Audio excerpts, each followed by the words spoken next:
দেখুন বন্ধুরা, সারের পাওয়ার কত। এটা হলো সার, ইউরিয়া, টিএসপি, পটাশের পাওয়ার।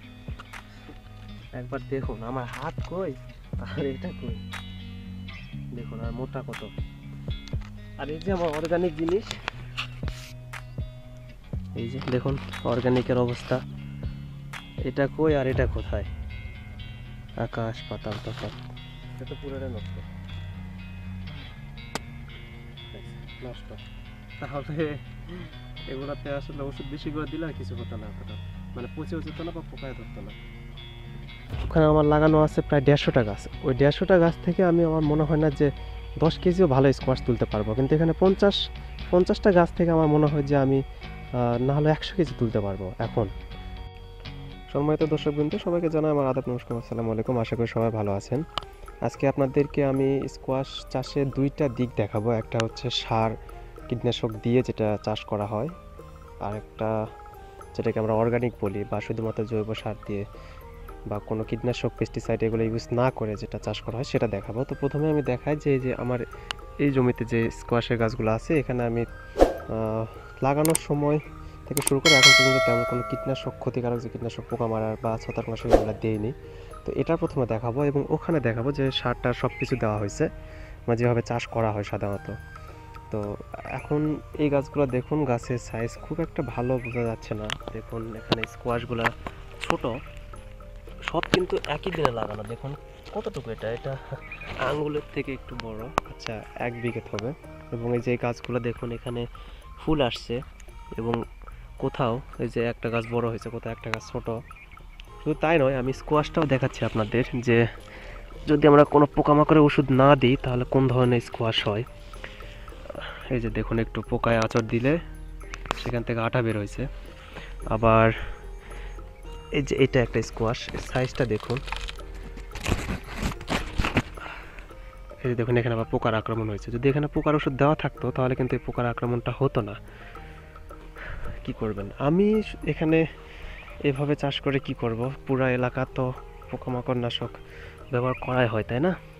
তো এটা তো গেল একটা গাছের, প্রায় সব গাছে এরকম যেগুলো দেখবেন যে একটু বাঁকা টারা, সেটাই হচ্ছে এই যে এটার সাইজ খুব একটা ভালো না। একটু পর যখন আপনারা ওই যে সার দেওয়া, ওষুধ দেওয়ার যেই জমি আছে ওখানে নিয়ে গেলে আপনারা অবাক হয়ে যাবেন যে এই স্কোয়াশ এখানে যেটা মাত্র 10 ইঞ্চি 12 ইঞ্চি, ওগুলো দেখতে 30 ইঞ্চি পর্যন্ত আমার লম্বা লম্বা স্কোয়াশ আছে। এই যে এইটা একটু ফাঁকা জায়গা পাইছে এবং এখানে আগে কোনো গাছ ছিল না, তো এটা একটু বড় হয়েছে। দেখুন একটু বাঁকা টারা, মানে এরকম হবেই। আর একটু আমি এটা হাতে নিয়ে দেখাচ্ছি, আমি আজকে হারভেস্ট করতেছি তো যার কারণে ছিঁড়ে দেখাচ্ছি আপনাদের। এই যে দেখুন এখানে আক্রমণ করছে, এখানে আক্রমণ করছে, এবং এগুলো কিন্তু বিক্রি করা যাবে না। তো কি করব বলেন, কোন দিকে চাষ করব? যে গাছের অবস্থা দেখুন, এগুলো যদি সার পেত তাহলে কি এই স্কোয়াশটা এইটুকু হতো? একই সঙ্গে লাগানো, এটাকে দেখুন এবং এটাকে দেখুন। এখন আমি ওই জমিতে যাচ্ছি, গেলে আপনারা দেখতে পারবেন। দেখুন এখানে এই যে পোকায় খেয়ে একদম শেষ করে ফেলছে এবং ছত্রাকের আক্রমণ হয়েছে। তাহলে এই পরিবেশে এগুলা কি সম্ভব?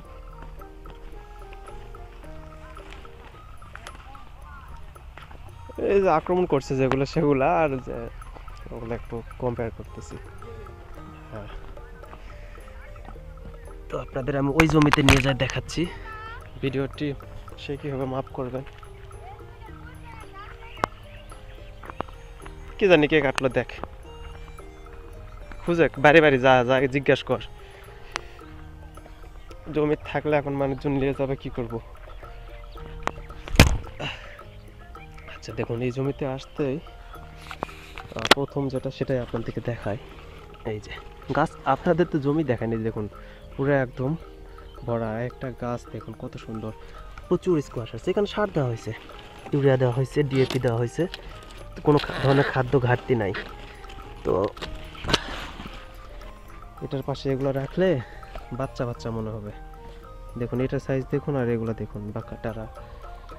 তারপর যেগুলো হারভেস্ট করার প্রয়োজন আজকে, সেগুলো আমি হারভেস্ট করতেছি। আপনাদেরকে একটু দেখাই, জমিতে হাঁটা যাচ্ছে না, তার মানে বুঝুন। এই যে এটাকে একটু দেখুন, এই যে এইটার ওজন প্রায়, হ্যাঁ হ্যাঁ ভাঙ্গিস না রে, এই সময় হাত থেকে পড়ে গেছে। এটা প্রায় 5 কেজি 6 কেজির মতো ওজন হবে এটা। আর একটাবার চিন্তা করুন যে আমি সার দিয়ে এরকম ফলন পাচ্ছি, প্রত্যেকের চাহিদা মিটবে, তাহলে আমি এই ফসলটা কেন করতে যাব? এবং এগুলো সেল করতে গেলেও মানুষকে বোঝানো খুব মুশকিল যে অর্গানিক। কেউ অর্গানিক কার পাত্তা দেয় না। অর্গানিক জিনিস মানুষের এখন চোখেই লাগে না। আমার আরেকটা ভিডিও আছে যেখানে আমি আপনাদেরকে বলছিলাম যে প্রায় 1200 আটি শাক নিয়ে গেছিলাম, যেটা পাইকারি যদি আমি 5 টাকা করেও বিক্রি করতাম তাহলে 5 বারাং 60, 6000 টাকা অনায়াসে আসতো। সেই শাক যেহেতু অর্গানিক, তো কালারটা ন্যাচারাল হবে।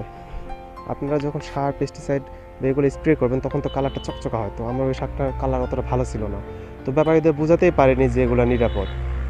শেষে আমি 400 টাকা দিয়ে ভ্যান ভাড়া করছিলাম, কিন্তু শাক বিক্রি করছি মাত্র 270 টাকা। তো ভ্যানালা আমার থেকে টাকা নেয়নি, বলতেছে ভাই যে সেল করলি তুই, তোর তো আবার কী টাকা নেবে, একটু নাস্তা নাস্তা করে তাকে বিদায় করে দিয়েছিলাম। তাহলে বুঝেন যে আমার যাতায়াত খরচটা 400 টাকা, সেটাই আমার ওঠেনি 6000 টাকার জিনিসে। তো এই হলো অর্গানিকের অবস্থা। কাস্টমার তৈরি না হলে অর্গানিক আসলে কোনোভাবে পসিবল না। দেখুন এখানে ফসল দেখে আমার মন খুশি, খুব খুশি। আমি সার দিয়ে এটা পাচ্ছি, তো আমি কেন শুধু শুধু ওই চিন্তা করে চাষ করব বলেন? প্রত্যেকেই করতেছে, আমি কেন একা সাধু হতে যাব? প্রত্যেকে এভাবে চাষ করে, এবং আমাদের তো লাভের প্রয়োজন, আপনাদের খাদ্যর প্রয়োজন। ওইভাবে আমি ওখানে আমার লাগানো আছে প্রায় 150টা গাছ। ওই 150টা গাছ থেকে আমি, আমার মনে হয় না যে 10 কেজিও ভালো স্কোয়াশ তুলতে পারবো, কিন্তু এখানে 50টা গাছ থেকে আমার মনে হয় যে আমি না হলে 100 কেজি তুলতে পারবো এখন। তো 150 গাছে 10 কেজি আর 50 গাছে 100 কেজি, বুঝুন ব্যাপারটা একবার। তাহলে কোনটা বেটার আপনারা কমেন্ট করে জানাবেন এবং আমাকে সাজেশন দিবেন যে কোনটা আমার পক্ষে ভালো হবে। রীতি, এদিকে আর সব তোলা লাগবে। তো মা আসতে চাইলো তোলার জন্য, এখনো আসেনি। আমি আর আমার ছোটো বোন আসছে, যে করলার গাছ। তো এই আর কি, তো স্কোয়াশ তুলতে থাকি, আপনারা দেখুন। পুরা জমির এখানে 50টা গাছে স্কোয়াশ তুলতে হবে, আর ওই জমিতে তো তেমন কিছু নাই, সর্বোচ্চ হলো কয়টা থাকবে, এরকম পাকা টাকা হবে হয়তো। এটাকে ছোট মনে হচ্ছে, আমার হাতটা দেখুন না, এটাকে দেখুন, এরকম অনেক আছে, আরও আছে। ওইটা না হলো এই সাইজটা গড়, এটা ঠিক আছে, আর এগুলো তো ছোট। আমি সব কটা তুলে তারপর আপনাদেরকে আবার দেখাবো যে আমার ফলনটা কেমন।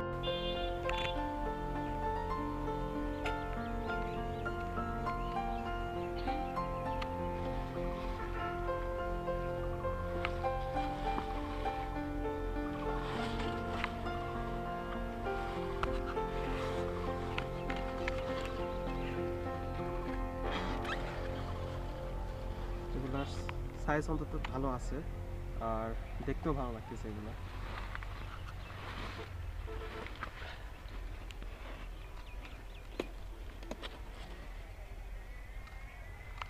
এগুলো তো একটু আক্রমণ করছে আর কি, এটা তো পুরোটা নষ্ট। তাহলে এগুলাতে আসলে ওষুধ বেশি করে দিলে আর কিছু হতো না, অতটা মানে পচেও যেত না বা পোকায় ধরতো না।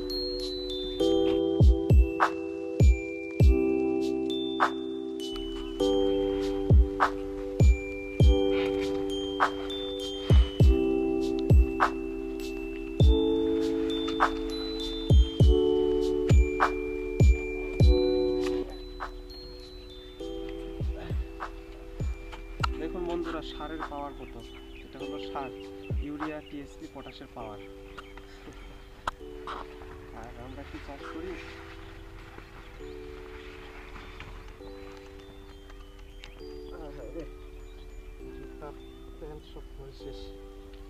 এই যে একবার দেখুন আমার হাত কই আর এটা কই, দেখুন আর মোটা কত। আর এই যে আমার অর্গানিক জিনিস, এই যে এটা হচ্ছে আমার অর্গানিক, এই যে দেখুন অর্গানিকের অবস্থা। এটা কই আর এটা কোথায়? আকাশ পাতাল তফাৎ। ওই যে মুখলা তোলা হয়েছে, বড় ভেড়টা, বড় ভেড়, বড় ভেড় কোলে, বড় ভেড় কোন দুটা? পচা সরা। আচ্ছা, যেগুলো অর্গানিক সেগুলো পচা সরা, আর যেগুলো সার টার অর্গানিক এগুলো তো তাই বলে এখন যে বীজ দেওয়া আছে তা না, এগুলো আরও 15 দিন 10 দিন আগে স্প্রে করা হয়েছে। আর বীজ বলতে খায় মরবেন সেই বীজ না, সামান্য কারেন্ট পোকা সেই। তো যাই হোক, এটা হচ্ছে আমার এই 50টা গাছ থেকে হারভেস্ট করা স্কোয়াশ। এই যে, তো একটা গাছ থেকে একটা পেলেও লাভ আছে। সব কটাতে মোটামুটি 5টা 7টা 8টা করে এখনও গিট আছে, ফুল আছে, এগুলো হবে। আর দেখা যাক। এবং সাইজগুলো খুব সুন্দর, দেখুন সাইজ অসাধারণ সাইজ একদম। ওকে, তো সন্ধ্যা হয়ে গেছে, আর এই হলো আমার টোটাল ফল আজকে। ওই 50টা গাছের মতো প্রায়, সেখান থেকে 20-22টা গাছ থেকে তুলছি। আর ফসল তো আছেই, আসলে দেখতে খুব ভালো লাগতেছে এরকম জিনিস ছোট ছোট গাছে।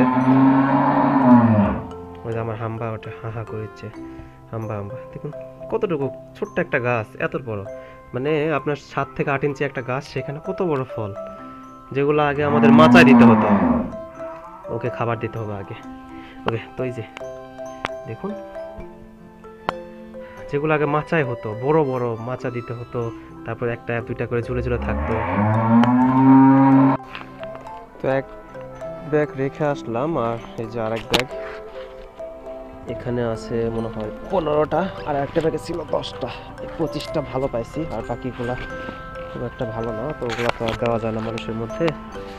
হ্যাঁ, দেওয়া যায় ভিতরে, আমি দেখে বুঝতে পারতেছি যে ওগুলো ইয়ে হবে, পচা হবে। হ্যাঁ, পচা, সেটা টাকা দিয়ে পচা দেবো কেন মানুষকে?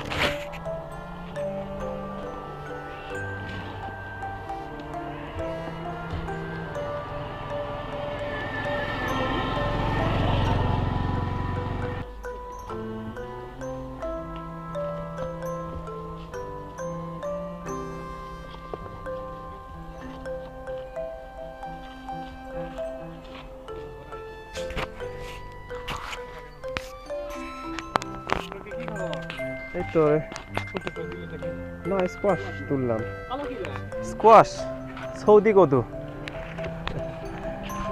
ও ব্যাগলে ধর।